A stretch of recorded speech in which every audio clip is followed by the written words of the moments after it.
देखो भाइयों, बायोपिक एक ऐसा चीज है जो कि किसी को सम्मान देने के लिए बनाया जाता है, चाहे वो फिल्म स्टार हो सकता है या फिर किसी महान खिलाड़ी हो सकता है, नहीं तो हमारे देश का प्राइम मिनिस्टर भी बन सकता है। और आजकल तो कुछ ज्यादा ही चल रहा है बायोपिक, जैसे कि आप देख लो एक आईपीएस ऑफिसर मनोज शर्मा का और उधर ही फील्ड मार्शल श्याम बहादुर का। दिन अब आगे है ऐसे एक प्राइम मिनिस्टर का बायोपिक जो कि इंडिया को पूरा बदल के रख दिया था। ये तो था विपक्ष दल के नेता, लेकिन खुद पंडित जवाहरलाल नेहरू ने इसका तारीफ किया था। पंडित जी खुद बताया था ये बंदा एक दिन देश का प्राइम मिनिस्टर बनेगा।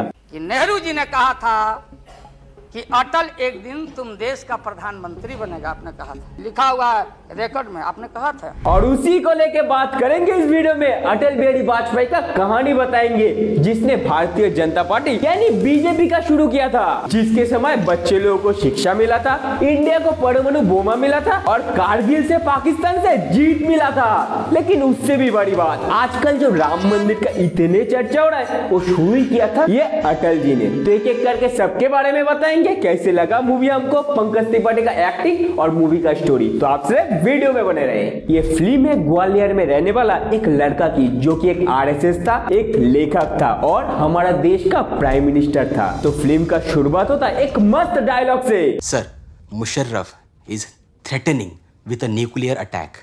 यदि ऐसा हुआ तो कल का सूर्योदय पड़ोसी मुल्क का सूर्यास्त होगा। क्यों, सुन के गरमा गए ना।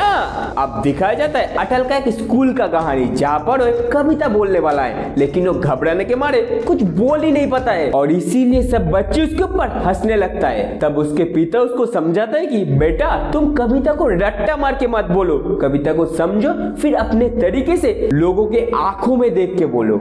अब ये तो था फिल्म, बंदा एक दिन में समझ जाता है और अगला दिन जाके वो कविता बोल के सबको खुश कर देता है। दिन कहानी आगे बढ़ती, अब अटल आरएसएस ज्वाइन कर लेते हैं, जहां पर उसका बचपन से मन था वो देश के लिए कुछ करेगा और इसीलिए आरएसएस का ट्रेनिंग कंप्लीट करके वो अपने गांव लौट आता है। तब वो देखता है कि अंग्रेज लोग वहां पर किसानों को मार रहा था।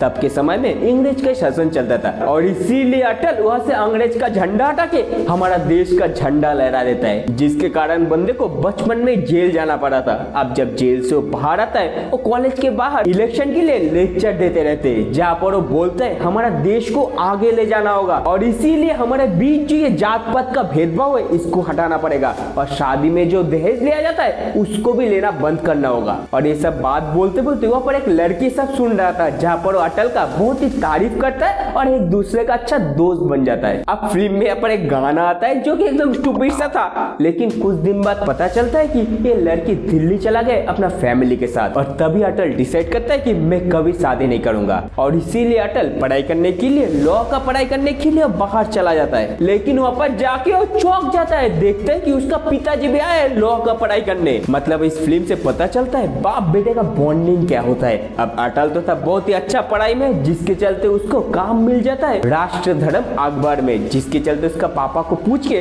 वो चला जाता है लखनऊ काम करने के लिए। और अटल जी तो एक लेखक था जो कि अपना कविता के माध्यम से लोगों को हौसला देता था और इसीलिए उनका पेपर बहुत ही अच्छा चलने लगता है। तब अटल आरएसएस ज्वाइन कर लेता है, क्योंकि उसका सोच में तो आ गया था देश के लिए तो कुछ करना है ना। तो इसीलिए दीनदयाल उपाध्याय के साथ वो मिलके ज्वाइन हो जाता है भारतीय जनसंघ हिंदू पार्टी में और यहाँ से ही अटल जी का पॉलिटिकल जर्नी शुरू होता है।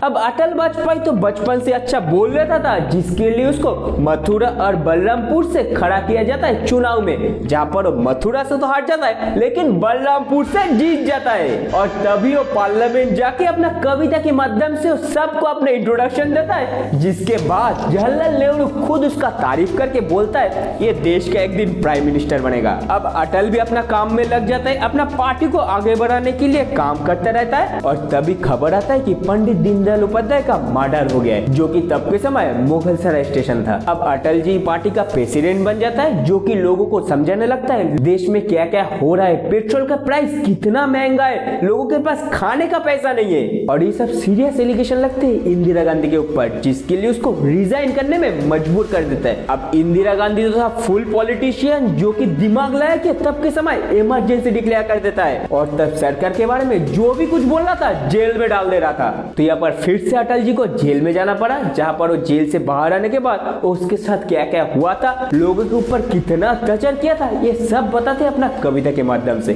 जिसके बाद इंदिरा गांधी को इस्तीफा देना पड़ा था और सीएम बन जाता है मोरारजी देसाई और फाइनेंस मिनिस्टर बन जाता है अटल बिहारी। लेकिन ये पॉलिटिक्स है भाई साहब, फिर से अपना गंदा खेल खेल के इंदिरा गांधी अपना सत्ता हासिल कर लेता है, फिर से पीएम बन जाता है। और तभी अटल जी फैसला करते हैं कि ऐसा नहीं चलेगा और इसीलिए 1980 में नया पार्टी शुरू किया था जिसका नाम है बीजेपी और उसका प्रेसिडेंट बना था अटल जी। आप सभी का भारतीय जनता पार्टी में हार्दिक स्वागत। और ये सब के बीच इंदिरा गांधी का मौत हो जाता है, जहाँ पर उसका बॉडीगार्ड उसको मार दिया था। तब राजीव गांधी देश का प्राइम मिनिस्टर बनता है, जो कि देश को फिर से बेचने लगता है। अब बीजेपी के पास मेन मुद्दा था राम मंदिर, जिसके बारे में अटल जी सबको बताते। और इसके बाद जब चुनाव होता है, चुनाव में जीत हासिल होता है बीजेपी की।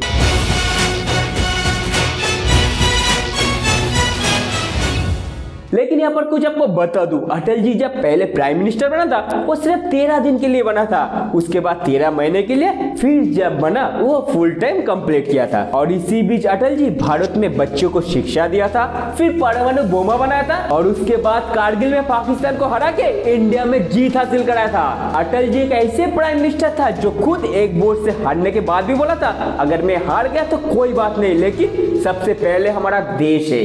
हमें आज जरा भी दुख नहीं है कि एक वोट से हमारी सरकार गिर गई। सत्ता का खेल चलता रहेगा, सरकारें आएंगी जाएंगी, पार्टियां बनेंगी बिगड़ेंगी, पर ये देश रहना चाहिए।